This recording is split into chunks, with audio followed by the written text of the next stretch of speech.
هل كل من التراويح وقيام الليل والتهجد صلاة واحدة؟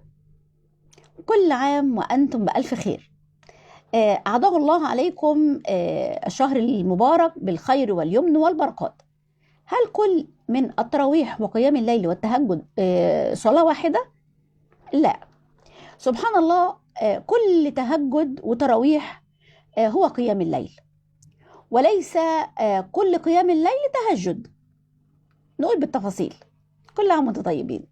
سبحان الله، التراويح وقيام الليل بعد صلاة العشاء مباشرة في المسجد في جماعة صلىها النبي صلى الله عليه وسلم عليه أفضل الصلاة وأزكى السلام 8 ركعات و2 شفع ووتر، ولكن توقف النبي صلى الله عليه وسلم عليه أفضل الصلاة وأزكى السلام خوفا أن تكون يعتبروها فرض، فتوقف عنها النبي صلى الله عليه وسلم عليه أفضل الصلاة وأزكى السلام. ثم صلىها سيدنا عمر بن الخطاب رضي الله عنه وأرضاه بعدها 20 ركعة و2 شفع و1 وتر. ثم صلىها سيدنا عثمان بن عفان 36 ركعة. ولكن سبحان الله، أفضلهم صلاة النبي صلى الله عليه وسلم 8 ركعات يعني بالهدوء والامتنان ويعني الراحة. سبحان الله، تبقى أفضل من السرعة في 20 ركعة أو 36 ركعة. طيب، لماذا سميت التراويح بهذا الاسم؟ لأن كل 4 ركعات كان الصحابة يستريحون بها فسموها التراويح.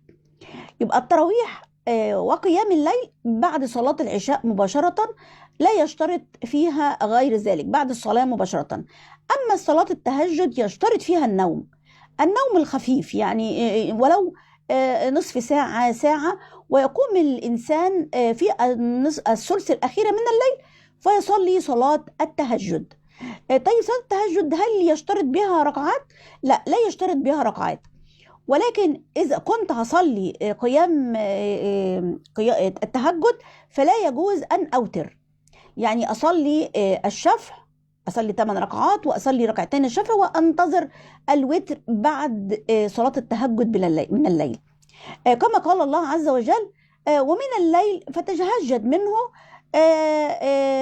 ركعتان. سبحان الله، ومن الليل فتهجد منه عسى أن يبعث الله لك مقاما محمودا. يبقى احنا التهجد هنا ان احنا بنصليه في الثلث الأخير من الليل، ومش مشترط فيه ركعات. انت والمقدرة 2 4 6 8 ليس بها عدد، ولكن توتر في الآخر لأنك انت لم توتر بعد قيام الليل أو التراويح. اللهم تقبل منا صيامنا وصلاتنا ودعائنا واستغفارنا وقراءة القرآن يا رب العالمين، وتقبله منا قبول حسن، واجعلنا من المغفور لهم في الشهر المبارك. مبارك عليكم رمضان حبيبي في الله. شير عشان يستفيد الغير. دمتم بخير.